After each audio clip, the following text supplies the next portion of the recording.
So, Melbourne on the right of our screen, and Radley to the left. It's certainly a strong start by Radley. A little more smooth and efficient than Melbourne, who really ramming the blades into the water. Not as tidy or as smooth or as effective as Radley, but we'll see whether it's paid off as they emerge from the shelter of Temple Island. Who has the advantage? It looks close at the moment. Melbourne just have it by possibly a quarter, maybe to a half a length. So Melbourne Grammar still at a very high stroke rating. So we'll see how long that race plan works. Stroke is really going for it, isn't he? Yes. Melbourne Grammar has never been bested in a race. They've always been in rowing from the lead, which is a great race plan to have if it works.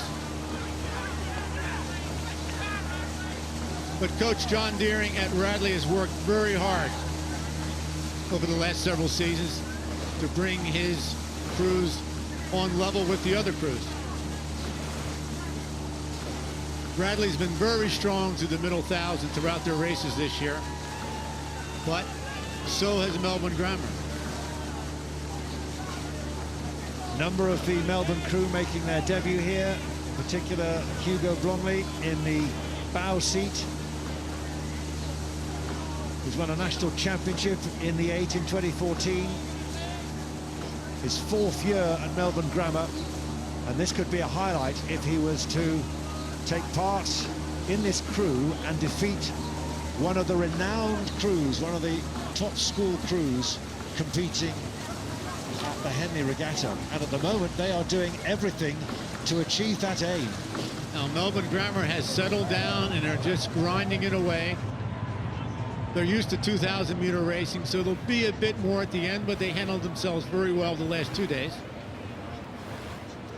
But remember that the motto for the Melbourne Grammar is ora et labora, which means pray and work. So I believe they're working. They don't need to pray just yet. One or the other is going to get you help, isn't it, really? And it's paying off. But for Radley, I can't believe this is in their script. But Radley's very strong middle of the race. Let's see how it works.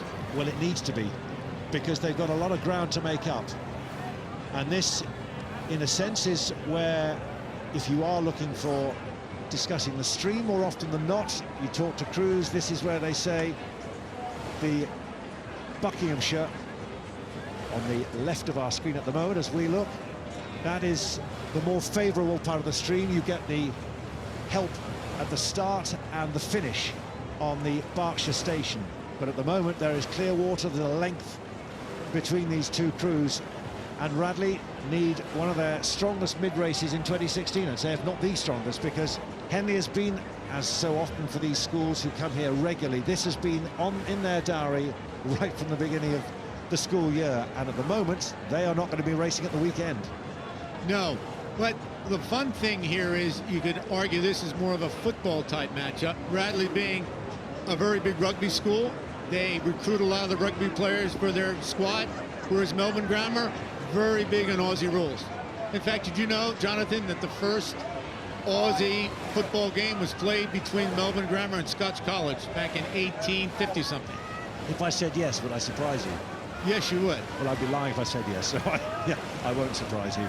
Melbourne Grammar continues to slip away, inches every stroke, with about 1/2 length open now. They won't be thinking about tomorrow, but they'll be thinking about relaxing, breathing, making their stroke more efficient to get more run. And still to come before we finish in this afternoon session, Shiplake College against Westminster School, unbeaten, the form crew. Westminster School, that's our final race before the tea interval. That's at 4:20, so in an hour's time. So we are already learning quite a lot about the crew which could be going through Melbourne Grammar, and it seems as if Radley will not be making any headway, because for all their efforts to step up, it's not having an impact. Well, let's see for Radley next year, because they have a new master in charge of rowing, Sam Townsend, an ex-GB international. I think he'll try to add just a little more punch to get Radley into the finals. Yes, if you look at the draw as well for the Princess Elizabeth Challenge Cup, Radley College in this quarter-finals, you might say, against Melbourne Grammar School.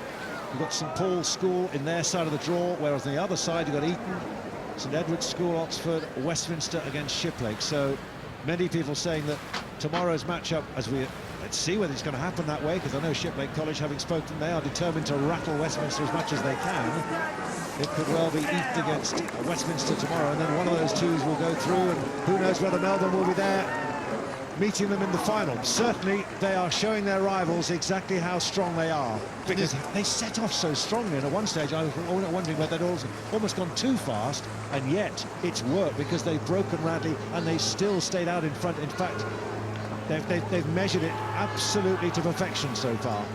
Well, You usually have a different race plan for match racing like this, and getting the early lead is very psychologically important. In 6-lane racing, you have other boats to play with to measure your speed off, but in dual racing, it's knockout. You want to get the early lead and let the other boat come back to you. That said, though, I mean, if you do find yourself behind, then, as you say, you've got to be flexible, you've got to be adaptable, but then you hit the gas. Radley may have hit the gas, but it wasn't enough, because the input from Melbourne was so strong in those early stages and continued into, say, the second quarter, that Radley had never really come close. Although there's great noise now from the enclosures. There'll be a driving finish, but likewise, Melbourne have responded too. Nick Foster in the stroke seat. Melbourne have come under attack from Radley. They certainly responded. The semi-finalists from last year, but it's not enough. It's too late.